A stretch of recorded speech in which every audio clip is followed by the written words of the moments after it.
Yes reka ndakuramutse ndakwipfuriza ibihe vyiza aho uri hose kuri microphone GBMF Customs turi kuri K90 TV television igwa ikizere mu kwekana impano yawe aho uri hose waba umuririmbyi wa mu artist kwese turashaka kuguha umwanya ukerekana impano yawe n'umunsi tukuzaniye amakuru twavuga ati amakuru ashushe mu muziki yo ngaho iwacu mu Burundi amakuru twavuga ati aje atwereka umwimbu uri kurava mu muziki wo ngaho mu Burundi ukaba utaragira subscribe manzuge kwanza subscribe imbere kuraba ikiganiro amaugira wumve byinshi nose tukuzanira amakuru turahera ku barinzi bo muri Bantu Boy turavuga ku bandi barinzi batandukanye nose inkuru twavuga ati ikira cakungurukana bumenyi ishushe cyane ni inkuru ya Ellis Boy muramuzi ni murinzi yasanzwe ari muri Bantu Boy avyitwaramwe neza aho twavuga ati ku munsi weje yashoboye kwerekana imodoka yiwe nshasha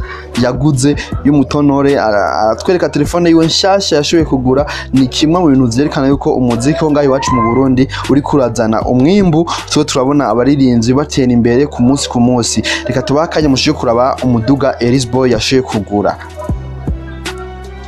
nkuko mwabibonye umuduga mwawugegeje kuraba wose twawuberetse wose umuduga mwiza umuduga ukiri mushasha Ellis Boy aho nyene yarashiye kugura telefone twavuga ati izimvye cyane iri mu mamiliyoni twavuga yuko iri mu mamiliyoni mu mafaranga y'amarundi ni phone ya iPhone 11 Pro Max murazizi na amafone agezweho akoresha abastari batandukanye ku isi yose aba Chris Brown ba Diamond usanga izo telefone bakunda gukoresha ni phone zizimvye niyo ni imwe mu nkuru twavuga ati two turabona mu muziki w'u Burundi abaririnzi basike baronka amafaranga mu muziki bakagerageza kwiteza imbere mu kugura imiduga mu kugura amatelefone azimvye Ellis Boy nawe muramuzi muri Bantu Boy amaze igihe ariko arategura album yiwe nshasha igiye kuja ku mugaragaro ubu vuba ni album izorimo indirimbo nyinshi zitandukanye harimo amakorabo atandukanye y'abarinzi bo ngaho iwacu canke abarinzi bo hanze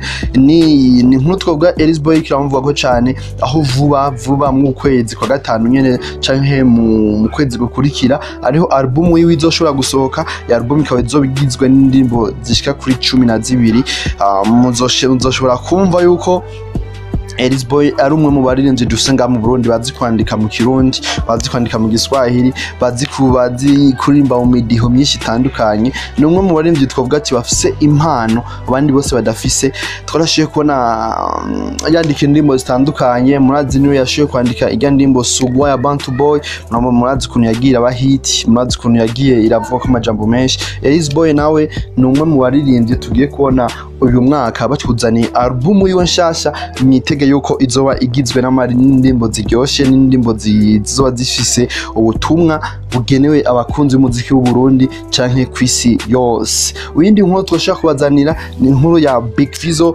tuvuye kuri Ellis Boy tukatubazaniye Big Fizzo nawe muri Bantu Boy nyene Big Fizzo muramuzi yagiye arakora ibikorwa byinshi yaheruka muri Tanzania ubu akaba yaragarutse ngaho iwacu mu Burundi yaramazeyo amezi 2 arenga ari muri Tanzania aho yakoze filme n'ibihanganga bitandukanye ba Awilo Longomba ari kumwe n'abandi ba star benshi batandukanye murashiye kubona amakorabo yagera akora murashiye kubona ari kumwe na Jux ari kumwe n'abandi star batandukanye rero ubu akaba yaragarutse mu Burundi reka dushoye kubabwira inkuru agishika mu Burundi twashiye kubona n'umurinzi Gaga Bru mbeshi muramuzi yagiye aririmba indimo zitandukanye Gaga Bru yashiye kwerekana ka video ari muri studio avuga yuko ariko arakora indimo na Big Fizzo yashiye kuyumvisha abantu akanya gato reka tubakanye mushikura ka video Gaga Bru ariko aravuga ku bijanye n'indimbo ya Big Fizzo bakoranye. My name is Gaga Blue aka Utaipenda aka Baba Star. This is my new song Gaga Blue featuring Farias Big Nawasha Bantu Boy record. Yeah yo Nawasha hey jamani Nawasha niwashe jamani niwashe hala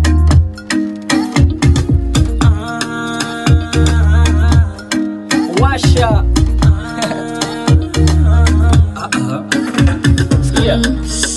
niko naye ndani nacheza naye chakula napika naye, bafuni nakoga naye, yeye ndo ananipagaza ubaya. Istoshi hana hata roho mbaya, wageni kama kibiriti, naboka na washa pale kati. Penda naye kupenda, asiye kupenda achana naye, hala. This is a new song coming soon. Producer ni Endomac, the machine. Atari, yeah yo. Okay, mwashije kuraba iyo ndirimbo, twizere yuko vuba igiye gusohoka. Mwe nawo kabura umukunzi w'umuziki w'u Burundi, iyo ndirimbo wayumvise gute? Umva ari indirimbo imeze neza? Umva ari indirimbo izoza abafanzi bayiteguriye gute? Uca muri commentaire hama utubwire wewe uko wayumvise. Hama tubaneje amakuru ya Big Fizzo muri Tanzania yaravuyeyo, ubu ari ngaho iwacu mu Burundi, agiye kutangwa kuransa ama projet yakoreye muri Tanzania. Ntituzi umwanya azo yakorerako, me mwibuke yuko Big Fizzo nawe ubu mwaka azoshobora gusohora EP yiwe igizwe n'indirimbo zishika ku 9 nkuko yashoboye kubishikiriza. Hama nayo andi makuru twoshobora kubabwira na makuru nayo twovuga ati meza, munamuzi Sadbi Satellite yashoboye gusinya contrat muri Crown Royal. Yasinye contrat y'imyaka 5, akaba agiye kuzarahembwa amafaranga menshi cyane, amafaranga twovuga yuko agiye kuzaramufasha mu bijanye n'umuziki. Azokora amakora n'abastari batandukanye ngaha kwisi yose, akore album buri mwaka muri iyo myaka 5. Sadbi wari bamwemereye umuduga, twidugagaje kubiraba, twarabonye ba Kent B. Sadbi nawe nashoboye gupostinga wa muduga bamuhaye.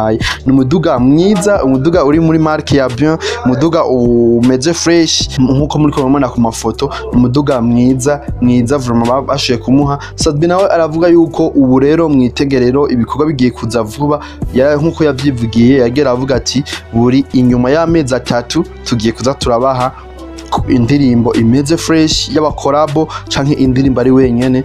Twarashiye kuyaga vyinshi na Sadbi, aho yagera tubwira yuko mu makorabo azoza arakora azoshobora kuzarashyiramo abarimvyi bahi wacu batandukanye, abarimvyi bahi wacu bazoza barabonekamwo kwizo korabo kugira nabo babandanye bafashanya mu muziki waha iwacu. Zindi nazo nkuru twoshobora kubabwira ngaho mu muziki waha iwacu, twarashiye kubona Estanish numwe mu bakobwa mu Burundi dufise, aho bariko barakora amateka cyane, aho muri conference de presse yashiye kushikiriza yagera avuga yuko agiye kugira tour mu ma concert ya kubijanye n'ijya ndirimbo yaririmbye ivuga ihayagiza ibintu byo ngaho iwacu mu Burundi, cyane ngaho muri Afrika, aho indirimbo yayise Come and See Africa. Urumva ni indirimbo twavuga yuko nayo yagira avuga amajambo menshi yaba muri Afrika hose, yagira aca ku mateleviziyo atandukanye kwisi yose. Twavuga ati ni inkuru nziza ku muziki w'u Burundi, ni inkuru nziza ku basanzwe bakunda Estanish, ku basanzwe bakunda abigeme bo ngaha muri Buja Flavor. Twavuga yuko ari inkuru igiye kiza iradufasha kumenyekanisha umuziki wacu kwisi yose canke ngaha muri Afrika. Hama reka tugushimire rero wewe bashije kudukurikirana, tugushimire wewe rero uza kugira subscribe, tugushimire wewe udahengeshanya gukurikirana iteleviziyo yacu kugira tubane tubashikiriza inkuru zishushe nk'izi. Reka tugushimire wewe uza kugira subscribe, tugushimire uza kugira commentaire. Bye bye, naho ikindi gihe.